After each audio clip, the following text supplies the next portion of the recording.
Hey guys, hi. This is Abhishek, Master Teacher of Physics at Vedantu. कैसी चल रही मिल रही है बच्चों की जिंदगी? Welcome back to the NCERT solution series बच्चों. Thank you so much for all the love and support. आज तो हम और ज्यादा धमाका मचाने वाले हैं. हम कर रहे हैं इलेक्ट्रिसिटी चैप्टर के एक्सरसाइज क्वेश्चंस और आज हमारे मेजर 3 क्वेश्चंस है. क्वेश्चन नंबर 12, 13 एंड 14 जो हमारे एक्सरसाइज में है इलेक्ट्रिसिटी के. ठीक है, तो बहुत ज्यादा इंटरेस्टिंग क्वेश्चंस है. This questions belongs to Ohm's law as well as power और तीनों के तीनों वर्ड प्रॉब्लम रिलेटेड क्वेश्चंस है. बहुत इंटरेस्टिंग घुमा फिरा के क्वेश्चंस दिए जाते हैं एक्सरसाइज में भी. बहुत बढ़िया बढ़िया. तो आज बहुत मजा करने वाले हैं, हम बहुत एंजॉय करेंगे. आपको बताइए कि मैं एनसीईआरटी सॉल्यूशन सीरीज क्यों कर रहे हैं? क्योंकि हमने पूरा सिलेबस पहले खत्म कर दिया है. सबसे पहले वही किया हमने. तो उमंग सीरीज 2020 का प्लेलिस्ट बना हुआ है. The link is bdnt.in/electricity20. बिल्कुल भी मिस आउट नहीं करना है इस पर्टिकुलर लिंक को. चले जाना. डिटेल में मैंने हर एक टॉपिक समझाई हुई इलेक्ट्रिसिटी की. लाखों बच्चों ने देख लिया है and they are supporting as much as possible. So जरूर देखना. अगर जब देखोगे तो लाइक करना, शेयर करना, सब्सक्राइब करना ताकि और बच्चों तक पहुंचे. कमेंट भी करना उस पे. मैं खुश करूंगा कि हार्ट दे दूं आप सबको, है ना. चलो चलते हैं. 2019 का प्लेलिस्ट भी रेडी है, मिस आउट मत कर देना. चलते हैं. उसके अलावा एक बहुत इंपॉर्टेंट चीज, अगर आप लोग चाहते हो हमारे साथ जुड़ना विद लॉन्ग टर्म पर्सपेक्टिव, जहां पे हर दिन आप ऐसे अमेजिंग तरीके से पढ़ सको, जहां पे 100% नॉलेज गेन कर सको और 100% मार्क्स भी गेन कर सको और आपके हर एक डाउट सेशन के अंदर ही सॉल्व हो जाए apart from all the other amazing benefits. तो बच्चों, this is the link where you need to go on to bdnt.in/ytpro. आपका लिंक है और मेरा कूपन कोड है AKPRO. आप चाहते हो तो डिस्क्रिप्शन में लिंक दिया हुआ है वेदांतु प्रो सब्सक्रिप्शन का. पिंड कमेंट में भी दिया होगा. तो आप कोई भी लिंक का इस्तेमाल करते हुए लॉन्ग टर्म सब्सक्रिप्शन ले सकते हो. And as I always say, these long term subscription classes are lesser than 10 rupees per session. That is lesser than your lace packet. Go ahead and check out the website right away. Do not miss it out at all. Question number 1 आपके सामने 2 marks के लिए पूछा जाता है exercise का. बहुत ही इंटरेस्टिंग, बहुत ही इंपॉर्टेंट सवाल. CBSE 10 बोर्ड का भी है ये सवाल. Several electric bulbs designed to be used on a 220 volt electrical supply line are rated 10 watt. How many lamps can be connected in parallel with each other across the 2 wires of 220 volt line if the maximum allowable current is 5 ampere? Question जब ऐसे पढ़ते हो दिमाग में लगता है कि हुआ क्या भाई, अचानक से ये क्या हो गया. क्वेश्चन ऐसे आया, फिर ऐसे टपका, फिर निकल गया. समझ में नहीं आया हुआ क्या. बताता हूं. देखो, आपको बोला गया है कि एक बल्ब का पावर इतना है. ठीक है. अब इस बल्ब, इसके बहुत सारे जो भी ग्रुप्स ऑफ बल्ब हैं, मेरे को उसे एक लाइन में कनेक्ट करनी है. ठीक है, मुझे एक पावर लाइन में से कनेक्ट करनी है. मतलब मान लो कि मेरा रूम है ये, इस रूम में मुझे बल्ब लगानी है. उस बल्ब का पावर दिया हुआ है मेरे को कितना, 10 वॉट. अब मेरे रूम में 5 एम्पियर से ज्यादा करंट मैं खींच नहीं सकता हूं. खींचूंगा तो जल जाएगा रूम.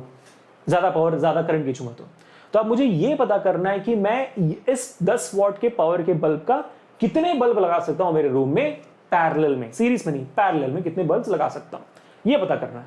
तो मैंने इस सिंपल तरीके से मैंने आपको कोशिश करी आपको बताने की. को बताते हैं, देखते हैं कैसे कर सकते हैं. तो मान लेते हैं सबसे पहले है ना, बॉटम से अप्रोच करते हैं.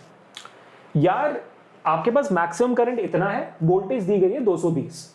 तो आपका मैक्सिमम रेजिस्टेंस कितना हो सकता है इस रूम में, वो निकाल देते हैं. ठीक है, मैक्सिमम अलाउबल करंट 5 एम्पीयर का, वोल्टेज दिया 220 वोल्ट. अब निकाल देते हैं भाई रेजिस्टेंस इससे ज्यादा हो गया, क्योंकि मुझे पता है कि रेजिस्टेंस बढ़ेगा तो हीट भी बढ़ेगी और जल जाएगा. करेक्ट. तो रेजिस्टेंस इससे ज्यादा हो गया तो जल जाएगी. तो रेजिस्टेंस कितना रखना है मैक्सिमम, ये निकालते हैं. ठीक है, तो चलो मैक्सिमम करंट वोल्टेज भाई आजा आजा आजा ओके. तो वोल्टेज आपको दी गई है 220 वोल्ट और करंट आपको दिया हुआ है भाई 5 एम्पीयर. कितना दिया हुआ है, 5 एम्पीयर. तो रेजिस्टेंस कैसे निकलेगा भाई, ओम्स लॉ. ओम्स लॉ आपको पता ही है, V is equal to IR. निकालना है resistance. Resistance will be equal to V upon I. Voltage दिया हुआ है 220, I है 5. करो डिवाइड. 220 अपॉन 5 44.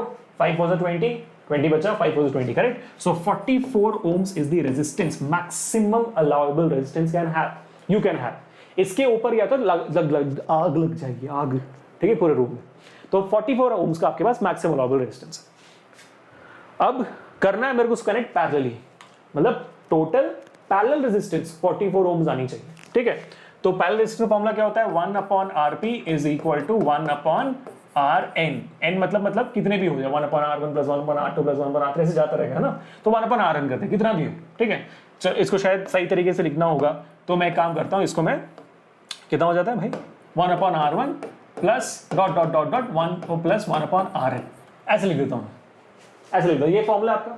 तो यहाँ पे 1 अपॉन RP दी गई है कितनी, 44. यहाँ पे RP दी गई है 44. ये मेरा टोटल पैरेलल रेजिस्टेंस. ठीक है, 44 मैंने लिख दिया. अब मुझे ये निकालना. देखते हैं अभी आगे क्या होता है. देखो ध्यान से. अब ये मिल गया मुझे. अब मैं एक बल्ब का रेजिस्टेंस निकालूंगा कि एक बल्ब का रेजिस्टेंस कितना है, और उस एक बल्ब के रेजिस्टेंस के थ्रू मैं ये पता कर पाऊंगा कि इस रेजिस्टेंस वाले बल्ब के कितने बल्ब हो सकते हैं इस 44 ओम वाले वायर में। सही, ठीक है। एक बल्ब का रेजिस्टेंस कैसे निकालूंगा? सिंपल है भाई, आपके पास फॉर्मूला क्या आपको दिया हुआ है कि वोल्टेज 220 वोल्ट है और आपका पावर भी आपको दिया हुआ है कितना, 10 वॉट। एक बल्ब का पावर है 10 वॉट। क्या मैं पावर और वोल्टेज, बल्ब के जो वोल्टेज और पावर दी गई है उसमें से उसका रेजिस्टेंस निकाल सकता? बिल्कुल निकाल सकता हूं। क्या है भाई फॉर्मूला? बताओ, जोर से बताओ। फॉर्मूला के है आपका, फॉर्मूला है P is equal to V square upon R. ये फॉर्मूला है आपका। आर निकालना है, निकालो भाई। R is equal to V square upon P, correct. V square कितना है? वी आपका 220 है, तो 220 इंटू 220, करेक्ट, डिवाइडेड बाय कितना? डिवाइड बाय कितना है भाई आपका? पावर 10 है, तो यानी 0 0 कट गया, 22 484, 484 और 0, तो 4840, यानी कि आपके एक बल्ब का resistance of one bulb is 4840 ohms. Resistance of one bulb is 4840 ohms. तो इस 4840 ओम्स वाले बल्ब के कितने बल्ब होने चाहिए वो मुझे नहीं पता, तो मैंने इसको x लिख दिया। तो मैंने क्या कर दिया? इंटू x कर दिया। कितने होने चाहिए नहीं पता, इसमें मैंने x लिख दिया उसे। x is the unknown number of bulbs. तो 1/44 टोटल रेजिस्टेंस आपका, एक बल्ब का रेजिस्टेंस 4840, इसे कितने बल्ब होने चाहिए? x। खत्म। अब हो गया ना सिंपल। तो x would be equal to 4840 divided by 44। लो कर लो बात, कितने हो गए? मुझे पता है कि भाई 4400 इज 4400, उसमें और 44 ऐड कर दो तो 4000 नहीं भाई, ये 4840 है ना? 44, करेक्ट, सही बोल रहा ना मैं? हाँ बिल्कुल सही। सो 44 मेरे ख्याल से 110 बार जाएगा, मेरे ख्याल से 110 बार जाएगा। करके देख लेते हैं, ठीक है। तो काटो, 44 1 जा 44 1 जा 44, 4 बच गया, 44 1 जा 44, 0 बच गया, 110 x, तो यानी कि 110 बल्ब लगेंगे। यही सेम सवाल आपको घुमा फिरा के कोई भी चीज खिला सकता है। तो बच्चों बस इतना ध्यान रखना, आपको सबसे पहले मैक्सिमम रेजिस्टेंस निकालनी है, उसके बाद एक रेजिस्टेंस निकालना है, एक बल्ब का रेजिस्टेंस निकालना है और दोनों को डिवाइड कर देना है। यानी आप जब मैक्सिमम रेजिस्टेंस को इंडिविजुअल रेजिस्टेंस से डिवाइड करोगे आपको वैल्यू मिल जाएगी नंबर ऑफ बल्ब्स की। कोई भी तरीके से आ सकता है, घुमा फिरा के, आप बस यही मेथड इस्तेमाल करना, ठीक है। तो this was a very beautiful question from exercises. Question number 12 था ये, मेरे ख्याल से बहुत मजेदार क्वेश्चन। और डिटेल में मैंने आपको दिया हुआ है यहाँ पे, आप इसका जो पीडीएफ है वो डिस्क्रिप्शन से निकाल सकते हो। एक दिन के अंदर 24 आवर्स के अंदर हम डिस्क्रिप्शन में अपडेट कर देते हैं हमारा पीडीएफ, ठीक है। क्वेश्चन नंबर 13 आपके सामने, 3 मार्क्स का सवाल, सीबीएसई 10th बोर्ड का। A hot plate of an electric oven connected to a 220 volt line. अच्छा, वोल्टेज आपको दिया हुआ है 220 वोल्ट। कितना दिया हुआ है? 220 volt. Has two resistance coils A and B. इस ओवन के अंदर 2 रेजिस्टेंस कॉइल्स हैं, RA एंड RB। वैल्यू दी गई है, हाँ, ईच ऑफ 24 ओम्स। दोनों रेजिस्टेंस कॉइल का भाई वैल्यू है 24 ohm, 24 ohms. Next, which may be used separately, या तो वो सेपरेटली यूज किए जा सकते हैं, एक रेजिस्टेंस, या तो दोनों को सीरीज में कनेक्ट करके यूज कर सकते हैं, या तो दोनों को पैरेलली कनेक्ट करके इस्तेमाल कर सकते हैं। यानी कि हम किसी एक को यूज कर सकते हैं, या दोनों को सीरीज में कनेक्ट करके यूज कर सकते हैं, या दोनों को पैरेलली कनेक्ट करके हम इस्तेमाल कर सकते हैं, ठीक है। अब क्या पूछा जा रहा है? What are the currents in these 3 cases? In all the 3 cases voltage आपका सेम है। क्या निकालना है? करंट निकालना है। क्या बच जाए? कैसे निकालूं करंट? सिंपल सी बात है, हमारा फॉर्मूला क्या है भाई? हमारा फॉर्मूला है V is equal to I R. तो यानी कि I is equal to V upon R के फॉर्मूला के थ्रू मैं करंट निकाल सकता हूं। लेकिन मुझे इतना पता होना चाहिए कि हर एक जगह पे रेजिस्टेंस कितनी है। इतना ही मेरी बात है, बाकी सब तो मिल जाएगा। तो भाई ये कितना रेजिस्टेंस है? ये तो कोई एक है ना, 24 ओम्स। यहाँ पे 2 सीरीज में है, 24 प्लस 24 हो जाएगा। दोनों सीरीज में जब होते हैं हम सीधा ऐड कर देते हैं, 24 प्लस 24, 48 ओम्स आपकी यहाँ पे टोटल रेजिस्टेंस होगी। जब दोनों रेजिस्टेंस पैरेलली कनेक्ट होते हैं, तो क्या होता है? 1/24 प्लस 1/24 है ना? क्या होता है आपका?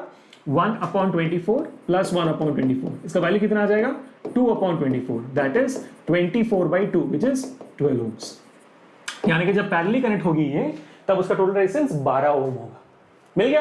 रेजिस्टेंस मिल गई। अब निकालना है वैल्यू भाई, सिंपल से निकालो। तो आपका करंट 1, ये फर्स्ट केस, सेकंड केस और ये थर्ड केस। तो फर्स्ट केस में current I1 would be equal to V upon R1। V कितना है? 220, R1 कितना है? 24। निकालो, 2 12 2 110 जा, 2 6 जा, 2 55 जा, 2 3 जा, कितना हो जाएगा ये 2 3 जा और ये 22.5 करेक्ट नहीं 27.5 करेक्ट 27.5। अब 3 से काटो 3 1 जा, 3 9 जा 27, 3 1 जा 3, 3 6 जा 18, 9.167 हो गया आपका एम्पियर्स I1 के लिए। इसके लिए हो जाएगा 9.167 एम्पियर्स। ये हो गया करंट फॉर जब आप चीजों को इंडिविजुअली इस्तेमाल करोगे, कोई भी रेजिस्टेंस को इंडिविजुअली इस्तेमाल करोगे। अब जब ये सीरीज में कनेक्टेड होगा तब कितना आएगा, तब उसका रेजिस्टेंस कितना है 48। तो यानी कि 24 का डबल होता है 48, 24 का डबल होता है 48। तो यानी कि आप एक और कर सकते हो सीधा सेकंड के लिए I2 is equal to same V upon R2 और R2 कितना है आपका 220 डिवाइडेड बाय R2 48 है। या तो ऐसे डिवाइड करो या तो यहीं पे 9.167 को दोबारा 2 से डिवाइड कर दो, बात तो एक ही है ना, क्योंकि 24 इंटू 2 होता है 48, तो इंटू 2 डिनोमिनेटर में ही है करेक्ट, इंटू 2 डिनोमिनेटर में ही है। तो 9.167 को सीधा डिवाइड कर दो 2 से, बस लिख देना है यहाँ पे। क्यों दोबारा कैलकुलेट करते जाओगे, क्योंकि आपको 9.167 आएगा जो डिवाइड करते जाओगे ना 9.167 वैल्यू आएगी, फिर उसको 2 से डिवाइड करोगे आप, मुझे पता है यहाँ पे डिवाइड करके देख लेना, डायरेक्टली डिवाइड कर दो। सो 2 से जब डिवाइड करोगे कितना आएगा आपका आंसर 2 4 8, 2 5 10 करेक्ट, 2 8 16 एंड 2 3 6 5 4.5835 एम्पियर्स आ गया आंसर। कैलकुलेट करके देख लो आप सीधा 220 डिवाइडेड 48 करके देख लो, आपको यही आंसर आएगा। सेम बात है, चिंता ही क्यों, करेक्ट। अब चलते हैं तीसरे पार्ट पे। तीसरा पार्ट तो और भी easy, I3 is equal to V upon R3। अभी आप दिमाग लगाओ और मुझे बताओ R3 कितनी है, R3 12 है, 12 24 का आधा होता है करेक्ट, 12 24 का आधा होता है यानी कि 12। तो यहां पे आप 220 को इंटू 2 कर दो, बात तो एक ही आ गई करेक्ट। या तो आप 9.167 को डबल कर दो, 9.167 का डबल कितना था मेरे ख्याल से 9.167 का डबल कितना होगा आपका 18 समथिंग आनी चाहिए, चेक करके देख लो आप 220 डिवाइड बाय 12 करके देख लो आप 18 समथिंग वैल्यू आएगी, मैं करके देखता हूं। सो 2 6 जा 210 जा, ठीक है, 2 3 जा 255 जा, आंसर आ गई यहाँ पे आपको 27.5 के आसपास आएगी, हाँ 3 से करेक्ट मेरा मिस्टेक, 3 1 जा तो यहाँ पे आ जाएगा 3 सही, हाँ तो 3 की वैल्यू आ जाएगी 18 के आसपास आएगी, देखना अभी ध्यान से, 3 1 जा 3 फिर बच गया 25, 3 8 जा 24 6 18.6 के आसपास, 18.6 से 18.3 के आसपास, 18.3 के आसपास आएगी वैल्यू आपको, 18.33 ओम्स शायद एम्पियर्स आएगी आपको, चेक करके देख लो एक बार सोल्यूशन। 9.16 सही आया हमें, 4.58 सही आया, 18.33 एम्पियर सही है, देखा। तो यहां पे जब हम थोड़ा सा दिमाग लगाते हैं तो हर एक एनसीईआरटी का सवाल हम जल्द से कर सकते हैं, बस आपको इतना दिखाना होता है कि भाई आपने स्टेप ये फॉलो किया है। लेकिन कैलकुलेट हम सीधा इसको डिवाइड करके कर देंगे या तो सीधा इसको मल्टीप्लाई करके कर देंगे, आ जाए बस दिखाना होता है, ठीक है। तो थोड़ा सा smart work and you are good to go. Moving on to the last and the final question for this particular NCERT solution series for this particular exercise, that is question number 14। उसके बाद next session में 15 16 17 करेंगे। Question ये रहा, बहुत ही interesting question, 3 marks के आता है ये दोबारा। Compare the power used in the 2 ohm resistor in each of the following circuits. पहला, a 6 volt battery in series with 1 ohm and 2 ohm resistor, in series with 1 ohm and 2 ohm resistor. दूसरा, a 4 volt battery,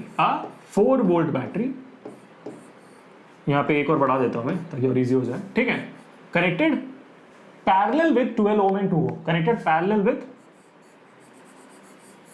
12 ohm and 2 ohm।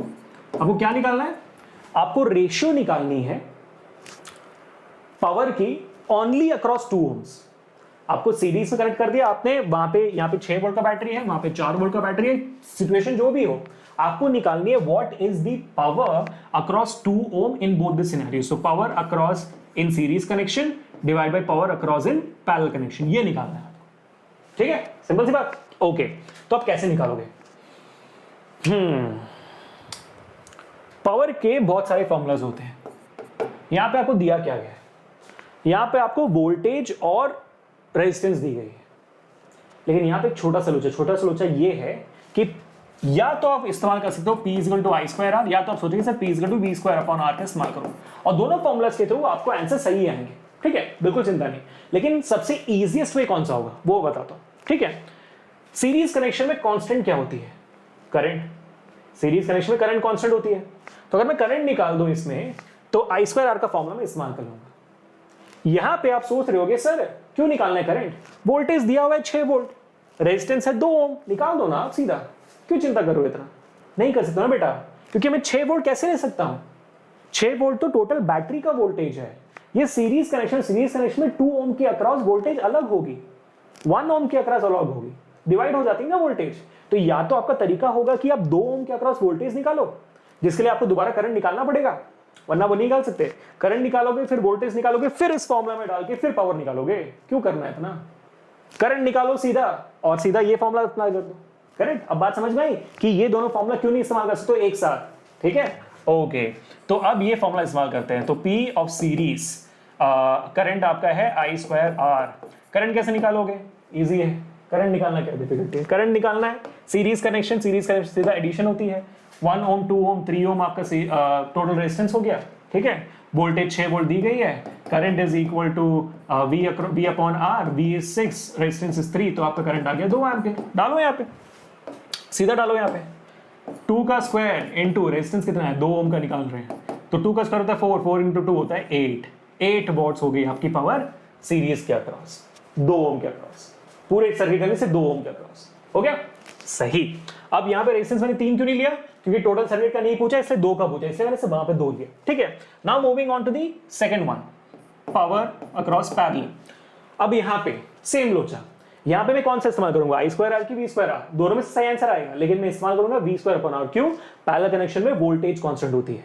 अगर मुझे 2 ओम के across निकालना है power, तो अगर मैं P equal to I square R formula से जाऊं तो पहले मुझे करंट निकालना पड़ेगा अक्रॉस 2 ओम्स, क्योंकि current in a parallel connection divide हो जाती है कि नहीं? ये याद है, ठीक है। तो सीधा वोल्टेज निकाल, वोल्टेज तो सेम होता है 4 वोल्ट है, तो 4 वोल्ट डाल दो यहाँ पे, V square upon R. V कितना है भाई? वी आपका है 4, तो 4 का स्क्वायर डिवाइडेड बाई आर कितना है दिया हुआ है 2, तो 4 का स्क्वायर होता है 16, 16 डिवाइड बाई 2 होती है 8 वॉट्स दोबारा। यानी कि जब मैं PS अपॉन PP करता हूं तो मेरे पास आता है 8 वॉट्स अपॉन 8 वॉट, यानी कि आपका रेशियो हो गया 1:1। कंपेयर करो, दोनों में 2 ओम के अक्रॉस, दोनों सर्किट में 2 ओम के अक्रॉस सेम पावर है। कितना मजेदार क्वेश्चन ना, interesting word problems today man, I love this session today. 12, 13, 14 बहुत ही interesting question. I really hope आप लोगों ने एंजॉय किया होगा। एंजॉय किया तो do not forget to hit the like button, share this video, subscribe the channel and let me know in the comment section कितना ज्यादा मजा आया, ठीक है? हार्ट दे देंगे, ठीक है? ओके पीपल, तो नेक्स्ट सेशन में हम करने वाले हैं क्वेश्चन नंबर 15, 16 एंड 17 हमारे एक्सरसाइज के इलेक्ट्रिसिटी का। किसी भी बच्चों को इस क्वेश्चन में डाउट है देख लेना जरूर, ठीक है बच्चों? तो मिलते हैं फिर नेक्स्ट सेशन में। Hit the like button, do not forget that. बल्ले बल्ले के साथ सेशन को एंड करते हैं। Till the meet next time people, this is Abhishek signing off. Enjoy your life, stay home, stay safe and stay strong. I'll catch you later in the next session. Until then, peace.